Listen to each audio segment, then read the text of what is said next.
COVID-19 meluluh lantakan hampir semua sendi kehidupan. Tidak terkecuali dunia pendidikan. Di Kota Kupang misalnya, terdapat cukup banyak anak tingkat sekolah dasar di Tenggarai tidak bisa membaca akibat dari pandemi COVID-19 ini. Tidak itu saja, sumber informasi TVRI menyebutkan bahkan tingkat SMP terdapat anak-anak yang belum bisa membaca. Kondisi ini cukup menarik perhatian karena jika tidak segera ditangani akan menimbulkan dampak ikutan lainnya yang bisa merugikan banyak pihak, khususnya anak-anak tersebut. Bagaimana cara pemerintah mengatasi permasalahan ini? Strategi apa yang dilakukan serta keterlibatan pihak mana saja yang diperlukan untuk mengatasi kondisi ini? Ikutilah Katong Bo Omong edisi malam ini.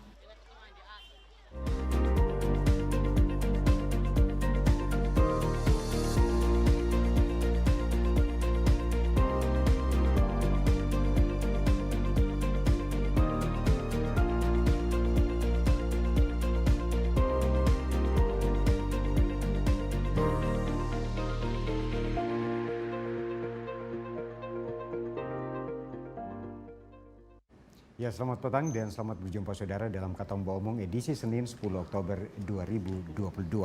Dan saudara, memang seperti di prolog yang sudah kami sampaikan tadi bahwa sekitar 3.000-an anak sekolah dasar bahkan tingkatan SMP yang sampai saat ini belum bisa membaca dan menulis.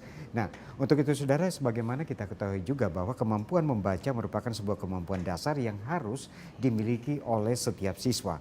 Karena dengan membaca anak dapat belajar dengan berbagai mata pelajaran yang diajarkan kepada mereka.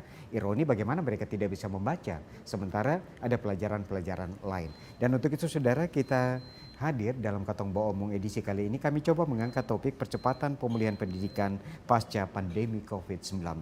Dan untuk membahas topik ini telah hadir bersama saya 3 orang narasumber. Yang pertama saya langsung perkenalkan Bapak Dumul Jami, Kepala Dinas Pendidikan dan Kebudayaan Kota Kupang.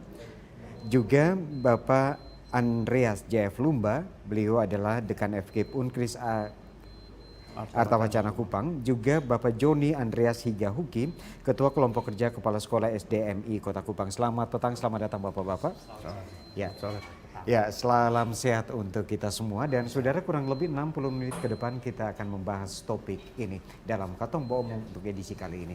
Nah, mungkin di awal ini saya ingin mendapatkan gambaran yang pasti dari Pak Kepala Dinas Pendidikan dan Kebudayaan Kota Kupang. Apa benar ada sekitar 3.000-an anak sekolah dasar di Kota Kupang ini yang sampai hari ini belum bisa membaca dan menulis, Pak Dumul? Ya, data ini pertama kali saya sampaikan ketika pertemuan akbar dengan Pak Penjabat di GOR. Ada yang hadir itu sekitar 4.000-an guru, kepala sekolah.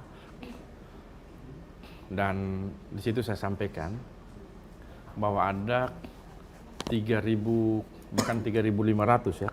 3.500. 3.456 siswa itu yang SDMI itu yang sama sekali belum bisa baca di kelas 1 dan kelas 2. Kemudian kelas 3 sampai kelas 6 itu mereka belum lancar membaca, artinya membacanya baru masih bisa mengeja saja, itu ada 4.210. Nah, itu dari jumlah total siswa Kota Kupang itu ada 39.386.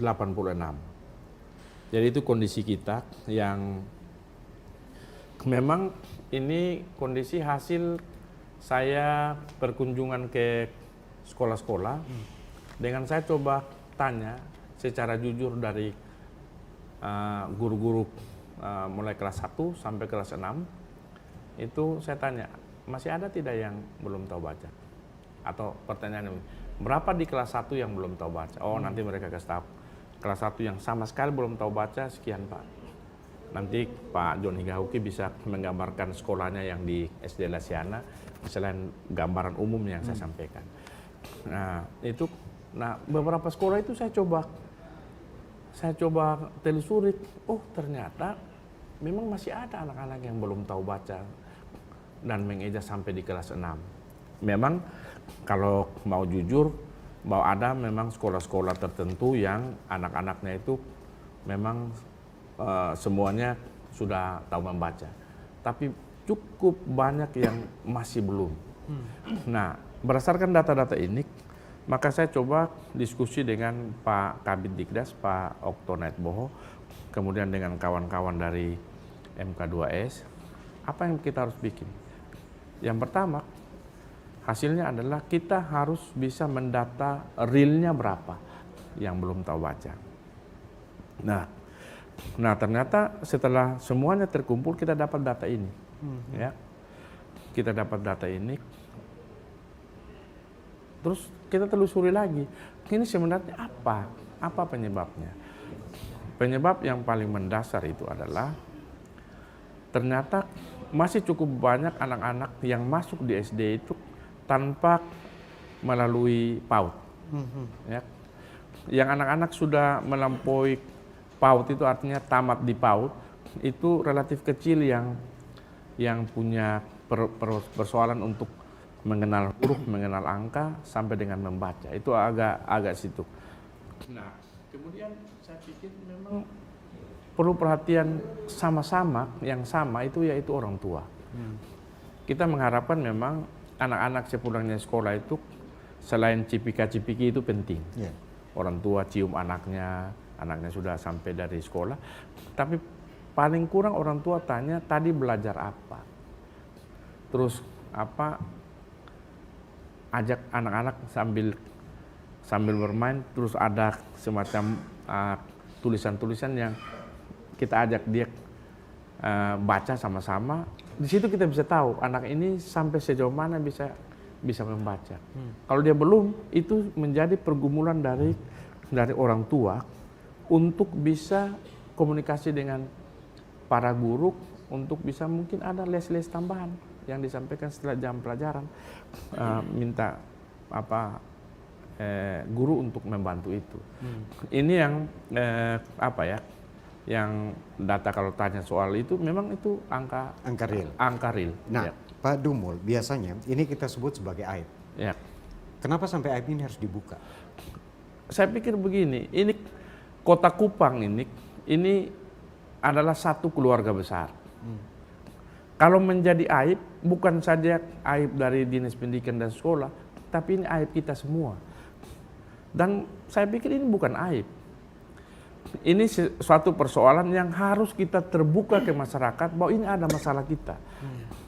Yang kalau bisa, ini masalah, kalau menurut saya ini masalah besar, yang kalau Dinas Pendidikan dan sekolah-sekolah ini mendorong masalah ini akan berubah menjadi bukan masalah, itu kelihatannya susah karena ini beban berat sekali. Jadi istilah Pak penjabat sekarang itu, kalau barang itu beratnya 100 kilo harus dipikul oleh 20 orang, tambah 40 orang pikul supaya lebih ringan. Ya, jadi ini saya memang sengaja untuk menginformasikan kepada kita semua bahwa ini masalah kita. Tidak bisa menganggap bahwa ini masalah Dinas Pendidikan dan masalah sekolah. Ingat bahwa anak-anak yang sekolah di sekolah-sekolah kami itu asalnya dari orang-orang. Tapi ini memang sesuatu yang luar biasa. Biasanya orang mencari titik aman. Tidak perlu membuka ini kepada publik sehingga ya saya aman-aman saja. Tapi berbeda, Pak Dumul bisa mengambil langkah seperti ini. Begini Pak, kita menutupi masalah yang mana? Kalau ini masalah ini saya pikir tidak perlu ditutupi.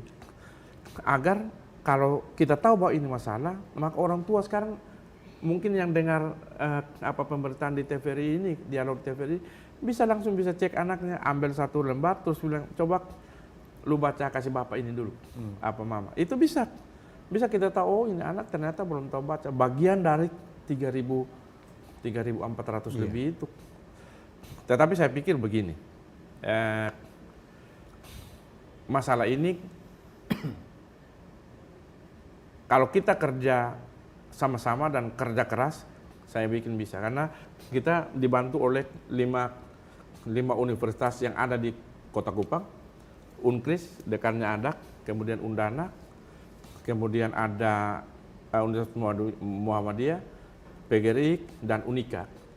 Itu ada 1.000 mahasiswa menjadi relawan. Kita sudah ini kumpul semua nama-namanya dan alamatnya, relawan untuk membantu orang tua dan dinas pendidikan untuk bisa memecahkan masalah ini. Bahkan plus-nya adalah ada kelompok yang namanya Lopo Pintar, Pak. Itu ada nanti di kelurahan-kelurahan, bisa di kantor kelurahan, ataupun bisa di rumah-rumah penduduk, atau di sekolah yang ada di situ dibuka untuk anak-anak yang misalnya yang belum lancar membaca itu bisa kita ajarkan untuk bisa semakin lancar membaca. Terus kemudian anak-anak yang suka IPA, anak-anak yang suka matematika, yang anak-anak yang suka bahasa Inggris ada di situ. Jadi semua tergabung Ya, di situ. Oke, tergabung. saya ke Pak Joni.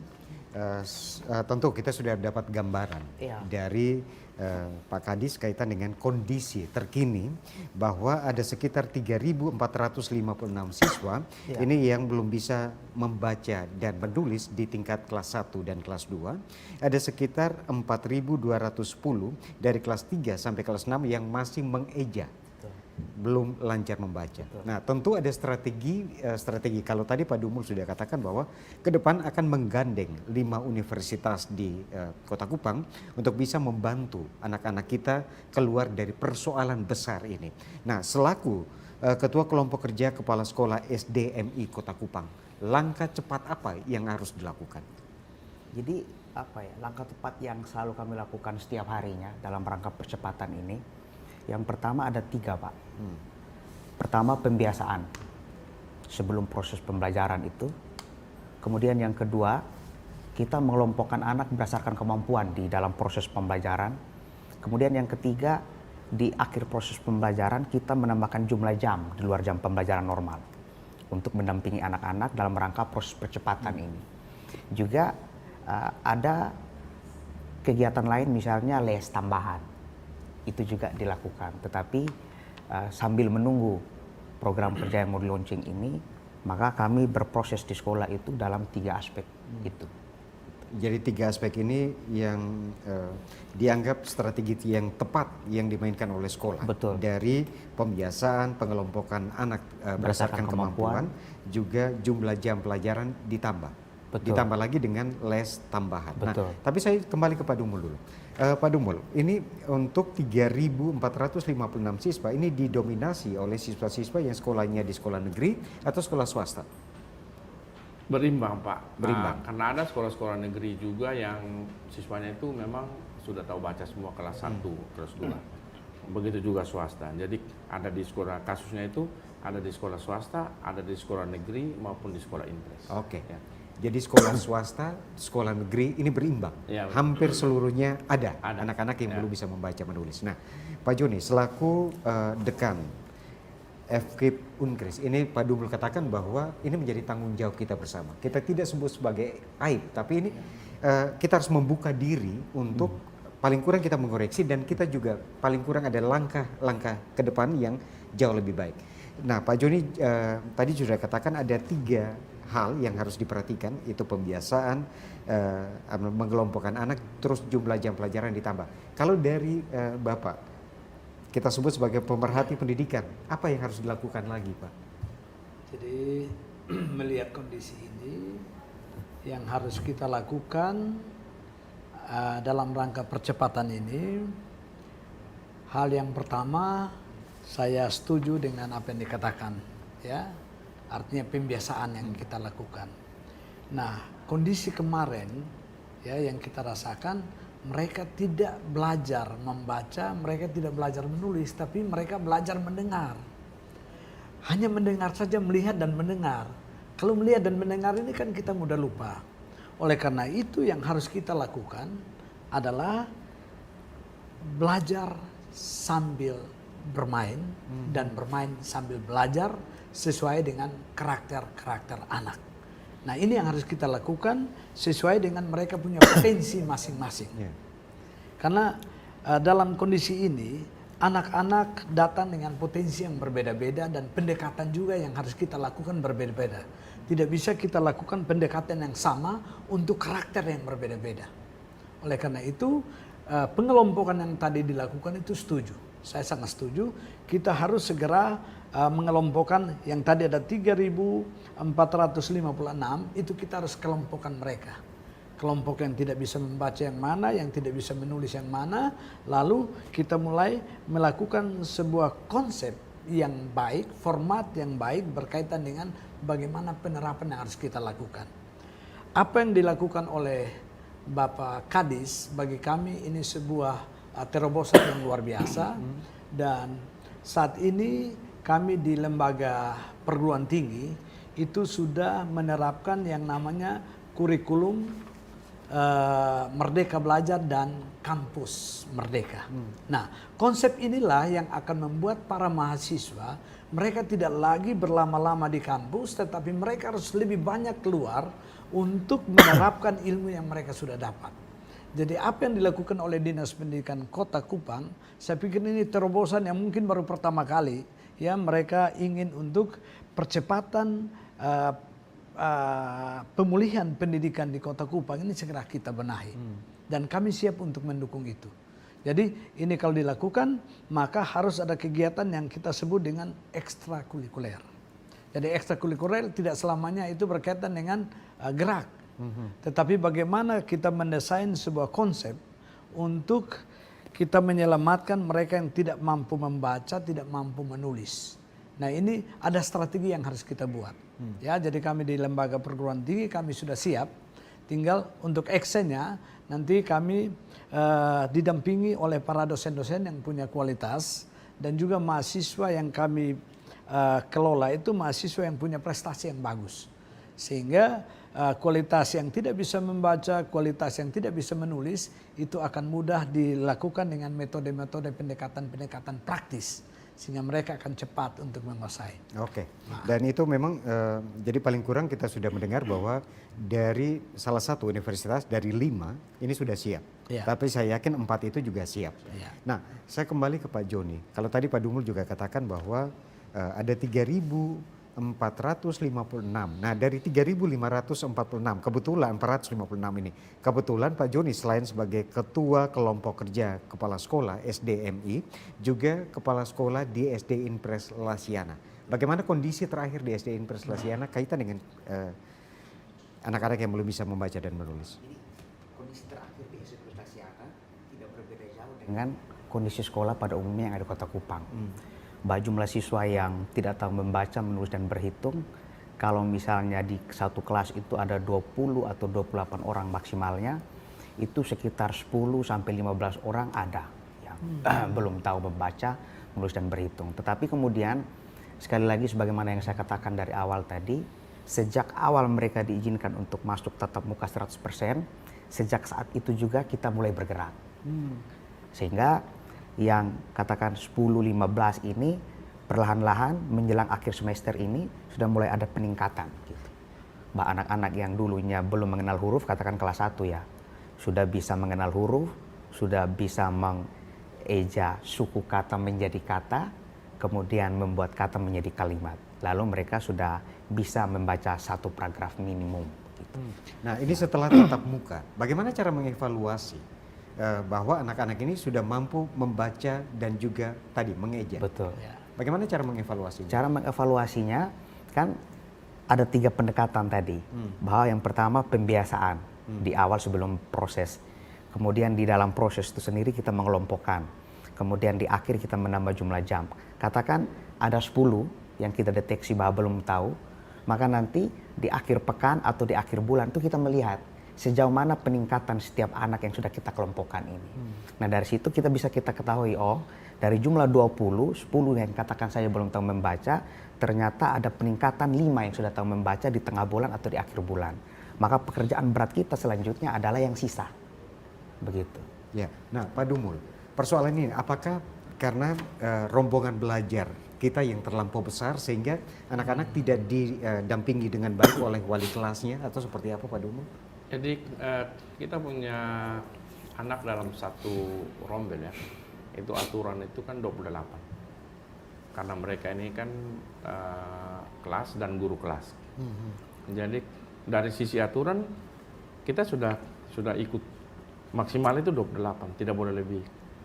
Nah, saya yakin untuk menentukan satu kelas 28 orang itu kan pasti ada kajian-kajian dari para ahli di kementerian, sehingga menentukan satu kelas itu maksimalnya 28 orang, dengan tentunya menghitung tentang pergerakan dan kemampuan seorang guru untuk bisa mendampingi anak-anak di dalam kelas.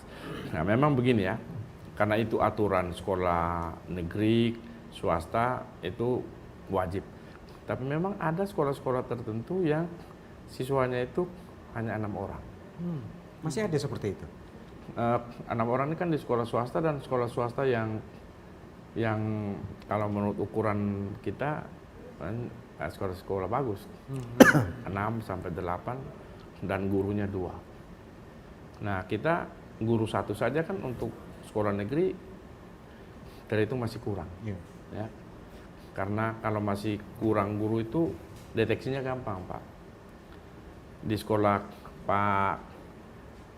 Pak John, berapa guru honornya? Guru honornya ada 10. Nah, kalau guru honor ada 10 berarti ada kekurangan 10 di situ.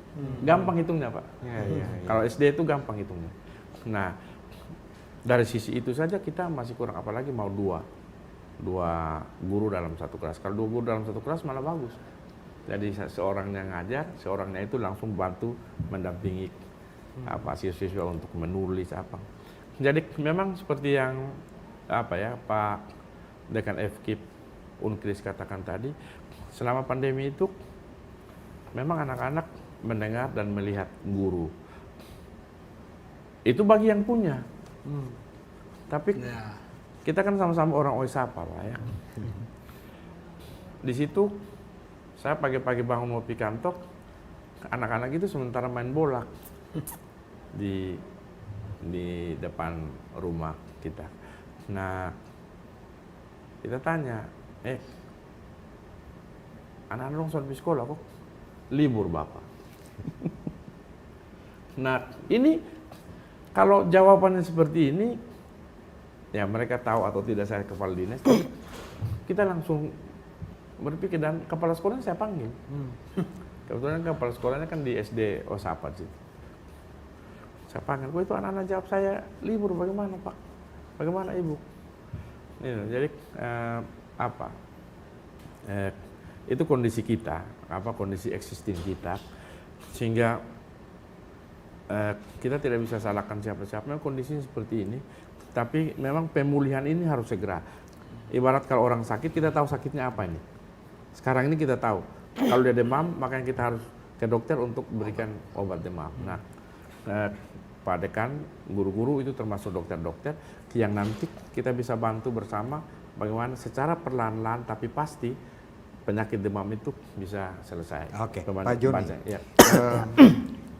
Tadi Pak Dekan katakan bahwa di saat ini yang kita butuhkan adalah belajar sambil bermain dan bermain sambil belajar, sehingga anak-anak tidak merasa tertekan untuk bisa membaca dan menulis. Nah, bagaimana langkah yang ditempuh oleh pihak sekolah dalam hal ini? Mungkin sebagai ketua kelompok kerja tentu Pak Joni punya strategi sendiri. Bagaimana menerapkan belajar sambil bermain dan bermain sambil belajar ini? Baik, jadi kalau menerapkan konsep belajar sambil bermain, artinya begini Pak. Anak ini kan tidak harus selalu misalnya kita fokuskan ke papan tulis, lalu kemudian mereka mengikuti proses pembelajaran. Tetapi kita bisa mendesain sebuah permainan matematik misalnya, atau permainan-permainan kaitan dengan menyambung kata kalau untuk bahasa Indonesia dan seterusnya. Dan mereka merasa senang dalam proses itu, sehingga mereka tidak menyadari bahwa mereka sedang belajar. Nah, nanti di akhir itu baru kemudian kita mengukur ketercapaian tujuan yang ingin kita capai itu. Contoh misalnya menyambung kata, mereka sambil bermain menyambung kata. Nah, dan akhir nanti mereka bisa menyambung kata dengan baik. Nah, itu bisa kita tahu itu setelah di akhir proses. Tetapi proses pelaksanaannya itu sementara mereka sambil bermain. Bermain dalam konteks bukan bermain los, tetapi bermain dalam desain sebuah proses pembelajaran. Begitu. Ya, oke. Nah, biasanya tentu ini kembali ke guru-guru. Kalau misalnya pengalaman kita ketika duduk di bangku SD, nah biasanya guru kalau kita belum bisa membaca, tentu ada rotan di situ. Iya. Ada tekanan di situ. Tapi hasil akhirnya dalam 1 atau 2 bulan kita langsung bisa keluar dari persoalan ini. Nah, untuk saat ini biasanya kan orang bilang di ujung rotan ada emas, itu benar. Saya meyakini itu, walaupun sekarang ketika mungkin ada kekerasan fisik terhadap anak, itu sudah dianggap bahwa ada tindak kriminal di situ. Nah, bagaimana dengan guru-guru? Adakah guru-guru yang mengadu ke Pak Joni? Saya susah kasih pelajaran ini karena kita terlampau slow memberikan respon atau seperti apa Pak Joni? Jadi cara menangani anak ini kan kita menyesuaikan dengan keadaan, Pak. Jadi menyesuaikan dengan keadaan seperti ini. Kalau kita menangani anak dengan karakter yang keras, kemudian kita menangani anak dengan karakter yang halus, itu tentunya pendekatannya berbeda.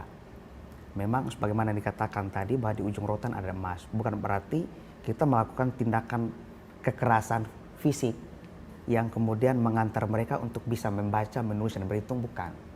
Tetapi kemudian bagaimana kita melakukan sebuah tindakan untuk membuat mereka sadar untuk melakukan proses pembelajaran, membaca, menulis, dan berhitung. Contoh misalnya begini, kalau anak itu katakan dia tidak mau membaca, begitu toh, sekarang kita ajak dia dulu bermain kata. Lalu kemudian kita harus mengetahui anak ini seperti apa kondisi psikologisnya, di rumah seperti apa. Setelah kita sudah mengetahui itu, kemudian kita masuk ke proses pembelajaran inti yang ingin kita capai. Nah, memang apakah di kelas itu kita melakukan tindakan kekerasan fisik bila ditemukan anak yang belum bisa membaca? Sekarang sudah tidak bisa. Sekarang tidak bisa. Kenapa tidak bisa? Karena memang anak-anak kita kalau kita melakukan kekerasan fisik seperti itu, apalagi kekerasan mental, justru mereka tidak mau membaca, tidak mau mengikuti apa yang kita inginkan. Tetapi kalau kita mengajak mereka untuk bersenang-senang dulu, kemudian mengajak mereka untuk membaca, itu pasti mereka mengikuti. Oke. Dan saudara, berkaitan dengan topik kita percepatan pemulihan pendidikan pasca pandemi COVID-19 akan kembali setelah pariwara berikut ini, tetaplah bersama kami.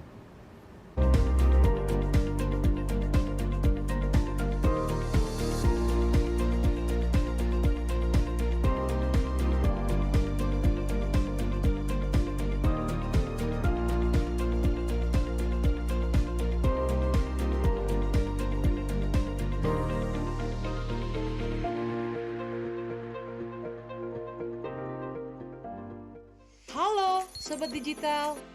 Di daerahmu sudah ada sinyal TV digital belum? Ini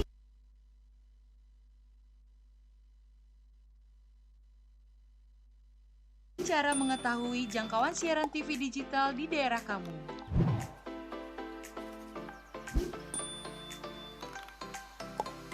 Pertama, download aplikasi Sinyal TV Digital di Play Store jika kamu menggunakan HP Android dan App Store untuk aplikasi iOS.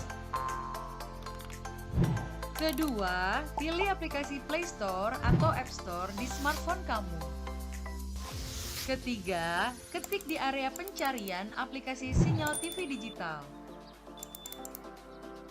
Keempat, install aplikasi Sinyal TV Digital di smartphone kamu. Kelima, buka aplikasi Sinyal TV Digital kamu. Kamu bisa mencari semua informasi sinyal televisi digital di aplikasi ini.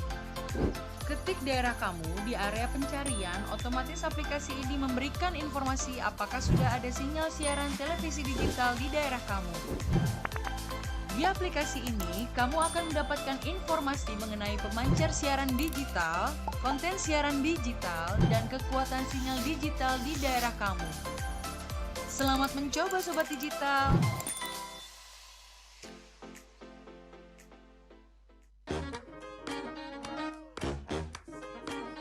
Halo, aku Modi, Sobat Digitalmu. Kamu tahu nggak kalau siaran TV analog akan diganti menjadi digital? Untuk beralih ke siaran TV digital, kamu hanya perlu menginstal set-top box tanpa membayar iuran bulanan. Siaran TV digital membuat gambar televisimu lebih bersih, lebih jernih, dan lebih canggih teknologinya. Ayo, segera bermigrasi ke siaran TV digital. Bersih gambarnya, jernih suaranya, canggih teknologinya.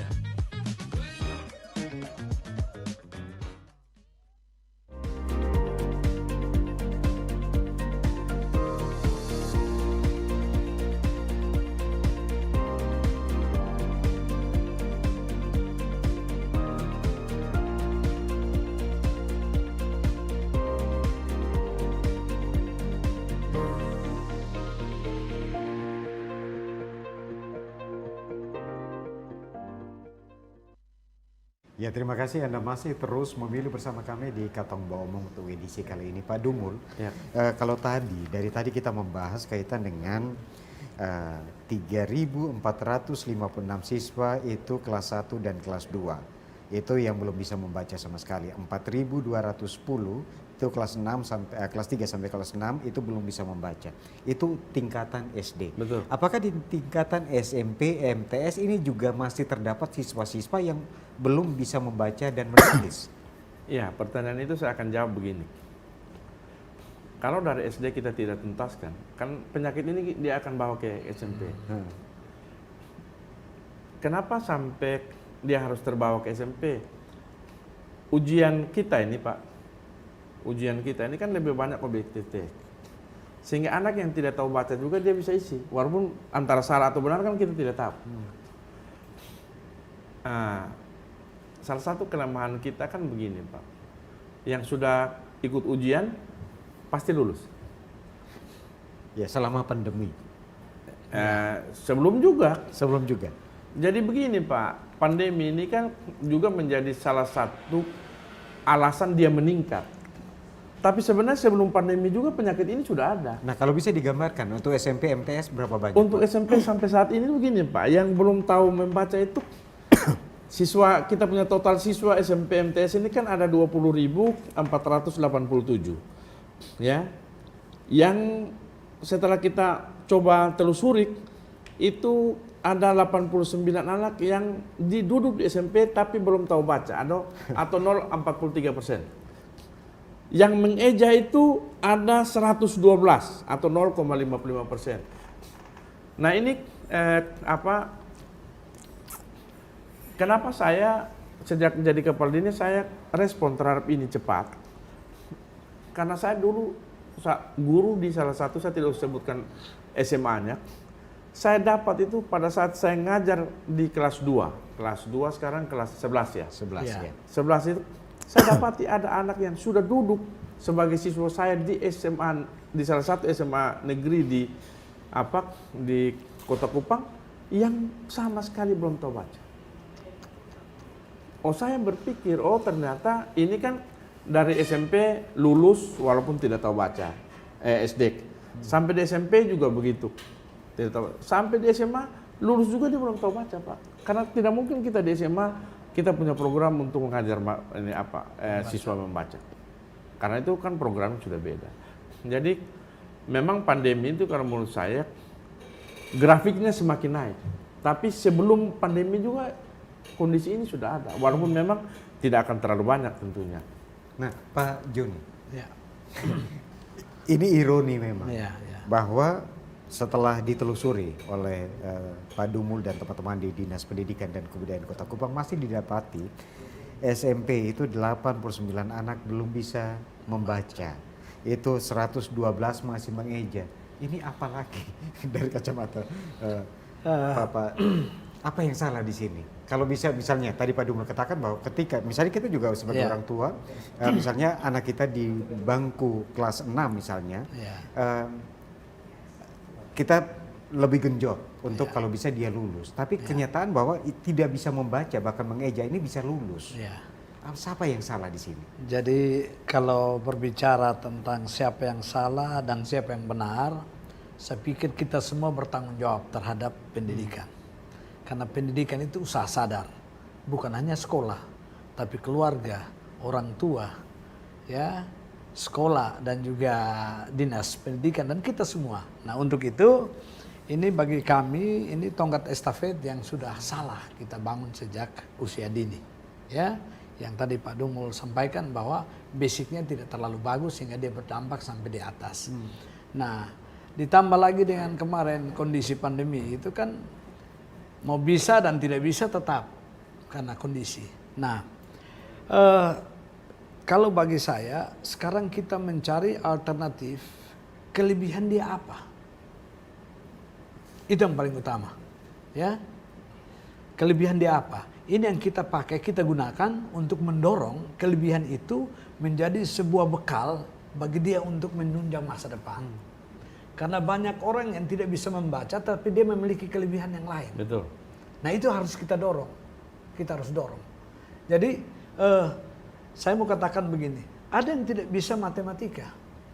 Tetapi dia unggul di bidang lain. Oleh karena itu kita tidak perlu memaksakan dia harus dia bisa matematika. Tetapi di bidang lain itu dia bisa menunjang. Dia punya masa depan.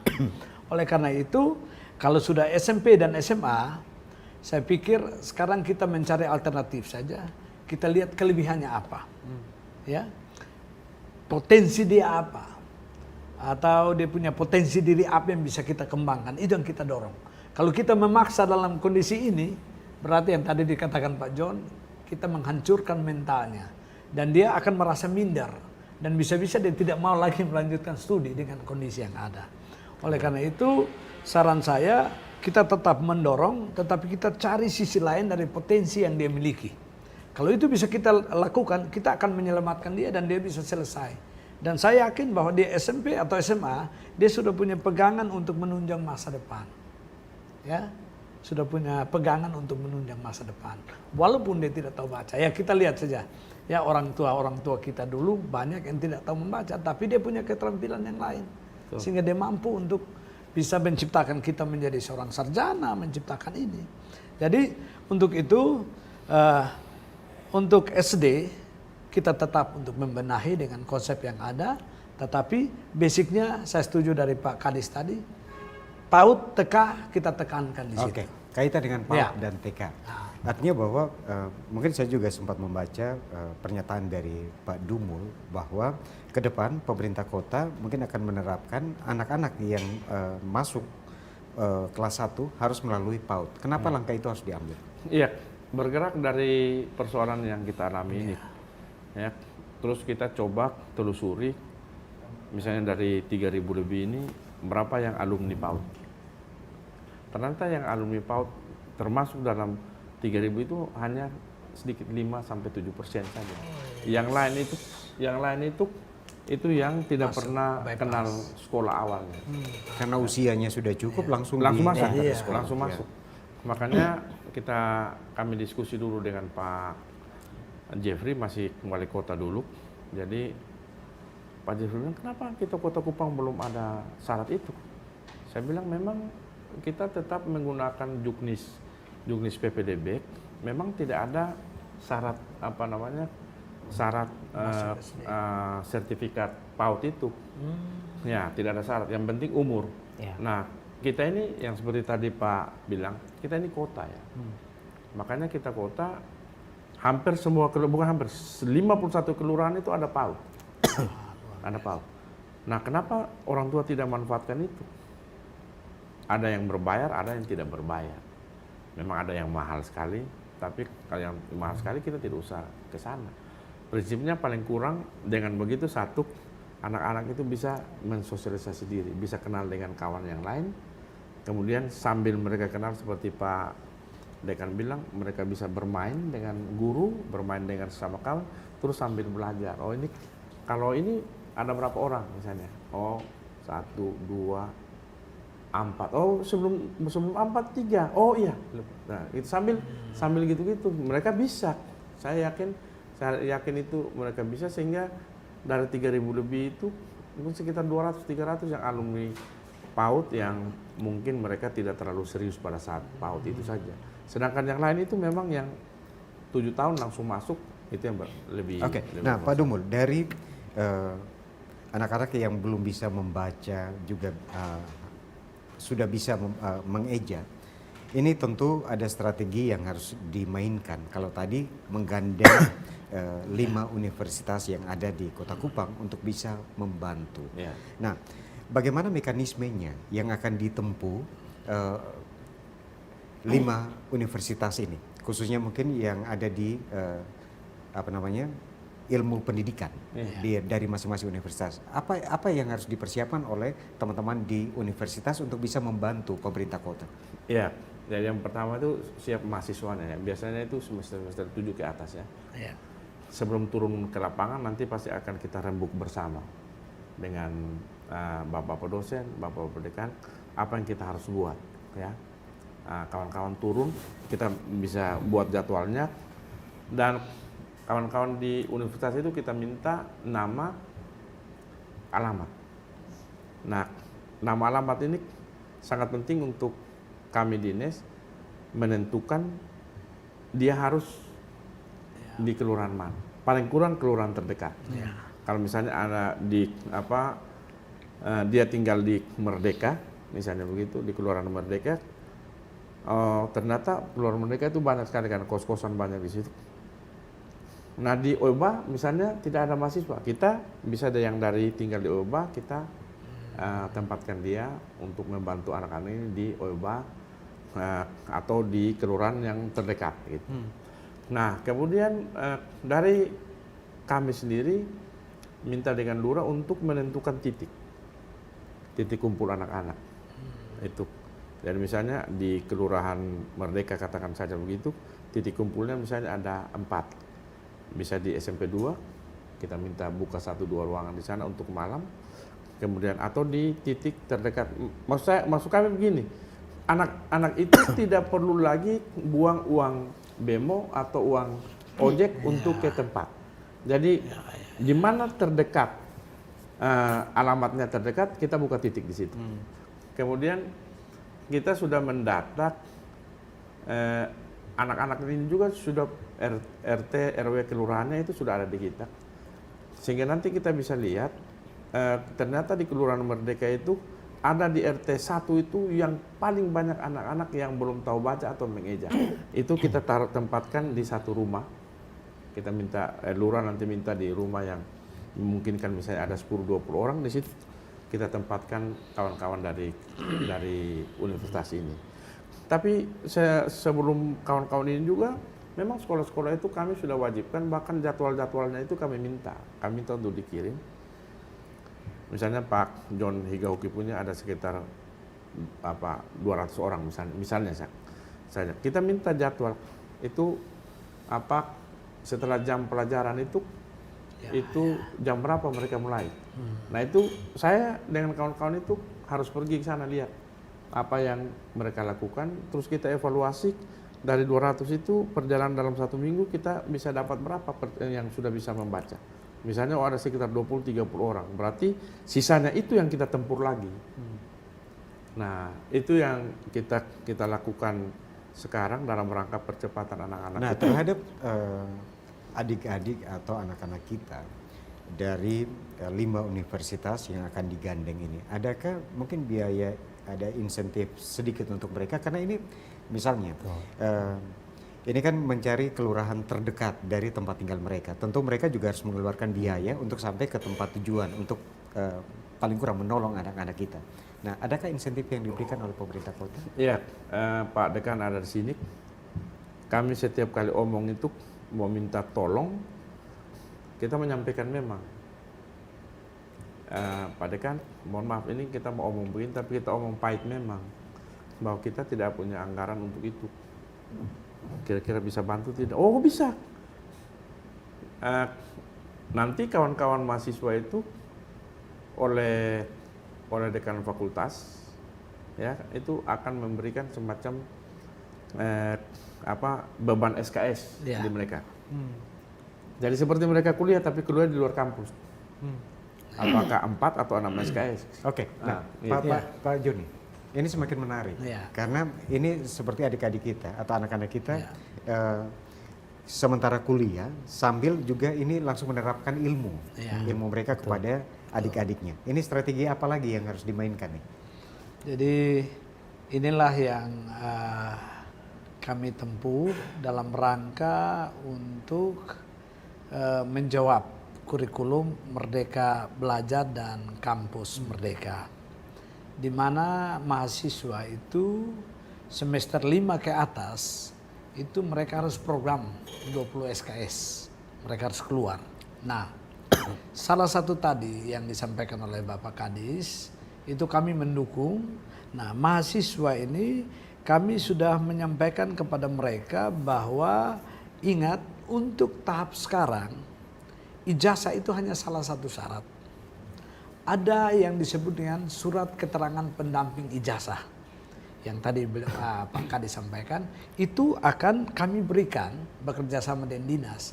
Jadi ketika dia mau melamar kerja, itu ijazah didukung dengan surat keterangan pendamping ijazah itu. Oh, dia pernah melakukan kursus di sini, sekian jam, sekian bulan, sekian hari. Nah, ini akan menambah dia punya angka kredit sebagai seorang mahasiswa. Jadi dia tidak perlu lagi melakukan magang di sekolah-sekolah yang ditunjuk, tapi ini sudah langsung Ya, itu sudah punya ada. tanggung jawab Ya. langsung terhadap anak-anak. Ya. Nah, kita kan punya program kayak PPL, kayak KBPM. Ketika dia sudah turun begini kan nanti angka kreditnya SKS-nya bisa masuk ke mata kuliah yang diprogramkan itu. Jadi tidak ada masalah. Yang penting kerjasama kita ini kan jelas, ada MOU-nya, ya. Kita harus buat apa, mahasiswa harus buat apa, dinas buat apa, dan kampus buat apa. Nah, ini yang kita lakukan sehingga hal ini akan menambah pengalaman mereka sebagai mahasiswa. Jadi sementara mereka kuliah, mereka sudah mampu untuk menerapkan ilmu yang mereka Oke, dapat Pak di kampus. Joni.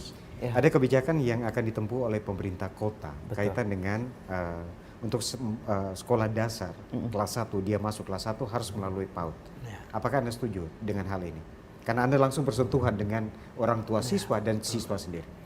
Kalau ditanya setuju, tentunya bahwa setiap kali penerimaan mahasiswa baru itu kita mempelajari juknis. Bahwa saya percaya betul bahwa Dinas Pendidikan kemudian membuat kebijakan ini tentunya nanti akan ditindaklanjuti dalam juknis.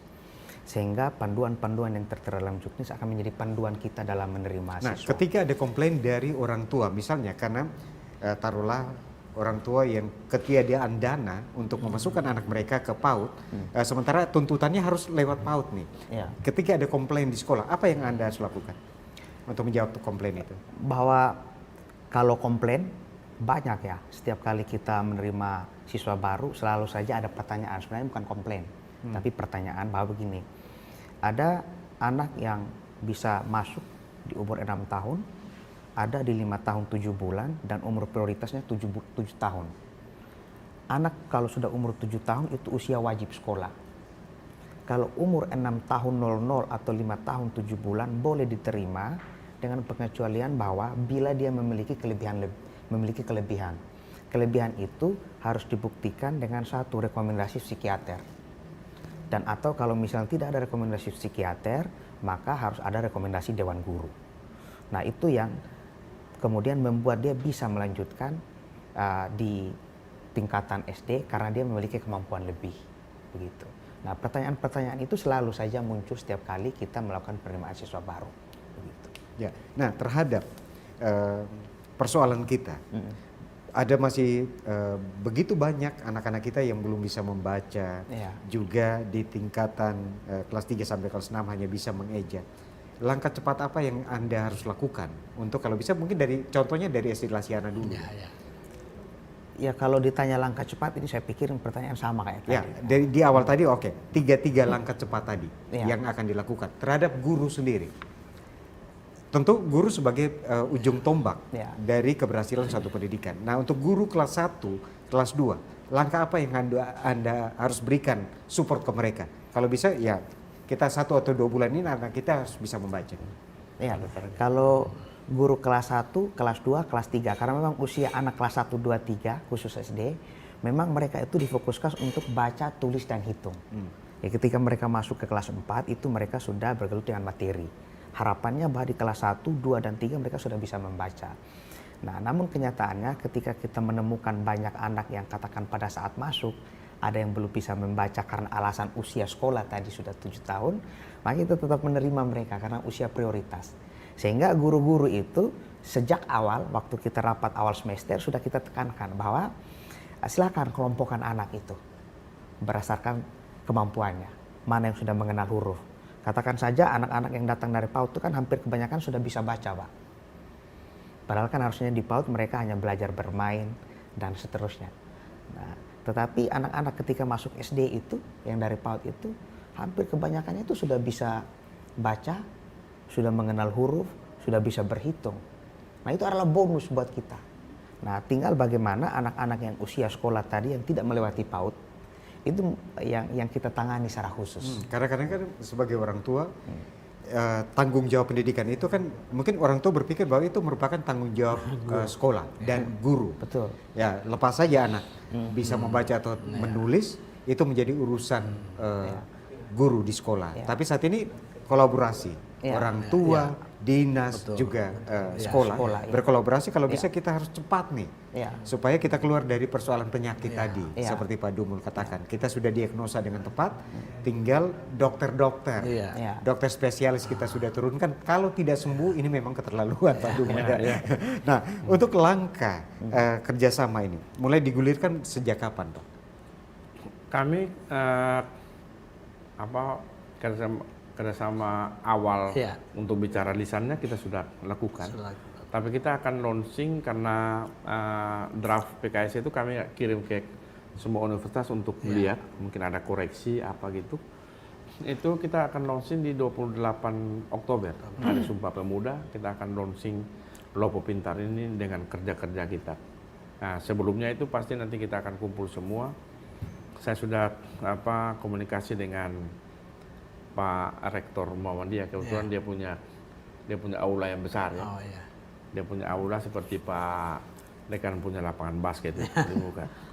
Itu bisa tampung sekitar 1.500 orang karena kita punya mahasiswa yang akan menjadi relawan kita itu 1.150 orang.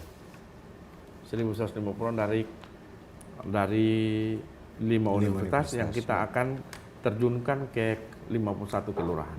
Gitu. Dan ini merata. Berarti dapat kita katakan bahwa untuk anak-anak 3.456 siswa ini merata di 51 kelurahan yang ada di Kota Kupang. Sesuai dengan jumlah yang sakit itu. Jadi semakin banyak yang sakit, semakin banyak kita turunkan dokter di sana.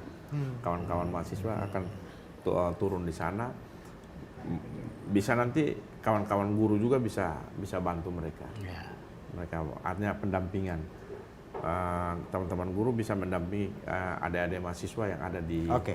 Nah, seperti Pak Dumul katakan, teman-teman guru juga harus paling kurang ikut bertanggung jawab, juga mendampingi teman-teman kita dari universitas, karena Pak Dumul katakan bahwa dari semester 7 sampai dengan semester dari 5 sampai dengan 7. Nah, anak-anak kita juga masih mencari pola bagaimana belajar. Nah, Pak Joni, kalau misalnya ini diterapkan atau PKS ini akan di-launching pada tanggal 28, keterlibatan guru apakah penting juga untuk sama-sama dengan teman-teman mahasiswa dari 5 universitas ini? Jadi yang pertama Pak, kalau ketika ini di-launching kami menyambut baik ini, program yang sangat baik. Karena ini ide luar biasa dari Bapak Kadis. Kemudian yang kedua, kalau apakah keterlibatan guru itu penting? Saya percaya bahwa keterlibatan guru itu penting karena guru ini kan pawang. Jadi ketika pawang itu ada bersama dengan para relawan, maka kemudian proses itu akan berjalan dengan baik. Nah, oleh karena itu tentunya kerjasama antara guru dan relawan juga akan menimbulkan kesamaan persepsi tentang penanganan anak yang bermasalah itu. Jadi contoh, misalnya kita sudah terjunkan relawan 10 ke kelurahan A. Ternyata tidak ada guru yang dampingi, gitu. Nah, padahal harapannya bahwa relawan ini akan menyelesaikan penyakitnya sesuai dengan penyakit yang diderita.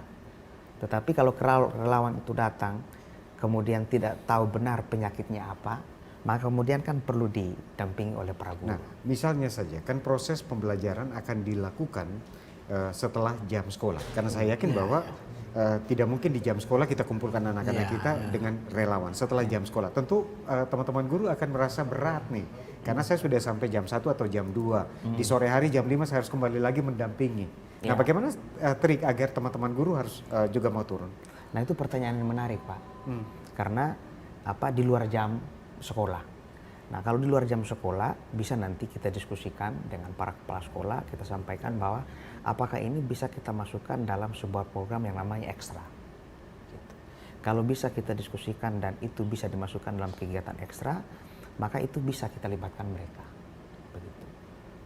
Oke. Nah, Pak Joni, apakah dari Unkris sekali lagi saya ingin menandaskan 28 Oktober akan di launching bertepatan dengan Hari Sumpah Pemuda. Teman-teman di Unkris siap untuk mendukung program pemerintah Kota Kupang Lopo Pintar ini? Justru kami yang pertama. Ya, kami yang pertama yang berapa meminta. banyak relawan yang akan disiapkan? Kami di Unkris itu relawan yang kami siapkan itu untuk sementara itu ada 100 yang kami siapkan dari 3 program studi. Ya, dari 3 program studi itu dari program studi pendidikan bahasa Inggris, program studi pendidikan jasmani dan kesehatan rekreasi serta pendidikan biologi. Itu yang kami siapkan untuk membantu dalam rangka percepatan pemulihan pendidikan pasca pandemi. Oke. Nah, kita sudah tidak punya waktu banyak untuk bagaimana percepatan pemulihan pendidikan pasca pandemi COVID-19 sesuai dengan topik kita. Kita sudah berbicara ada strategi yang akan dimainkan oleh pemerintah Kota Kupang untuk kita cepat keluar dari persoalan ini. Sebagai closing statement, Pak Dumul, apa yang ingin disampaikan kepada masyarakat Kota Kupang, kepada orang tua siswa, kepada siswa-siswa kita, kalau bisa juga dengan semangat. Karena misalnya kita sudah punya upaya tapi siswa sendiri tidak mau keluar dari persoalan ini juga menjadi masalah. Apa yang ingin disampaikan? Siswa itu kan tergantung orang tua. Nah, oleh karena itu yang perlu saya bilang adalah orang tua jangan pernah malu kalau tahu anaknya di usia misalnya kelas 4 atau kelas 5 ternyata anak itu belum tahu baca. Jangan malu. Bahkan orang tua harus bisa mendorong anak itu dengan cara bersama-sama dengan dia belajar. Kemudian yang kedua, semua kepala sekolah ini dengan guru-guru saya bilang, kalau ada anak-anak yang belum tahu baca, maka panggil orang tuanya, informasikan. Kita hanya minta waktu saja. Waktu untuk anak-anak ini bisa ada les tambahan setelah jam pelajaran.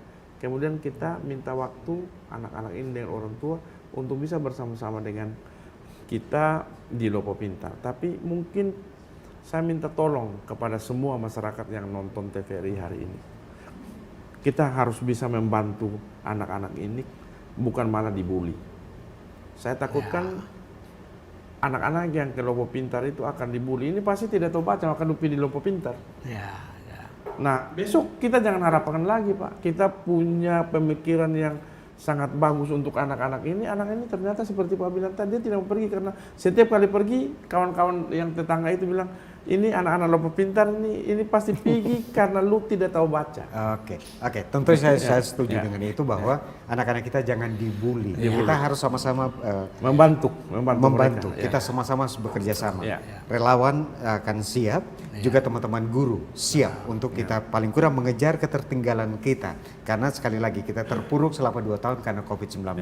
Kita harus mempercepat untuk pemulihan pendidikan pasca pandemi COVID-19 di tahun 2022 dan seterusnya. Saudara, demikian perbincangan kami dalam dialog Katong Ba Omong pada kesempatan malam ini. Saya ucapkan terima kasih sekali lagi untuk Bapak Dumul Jamik, Kadis Pendidikan dan Kebudayaan Kota Kupang, Bapak Andreas JF Lumba, Dekan FK Unkris Artawacana, juga Bapak Joni Anderias Higahuki, Ketua Kelompok Kerja Kepala Sekolah SDMI Kota Kupang.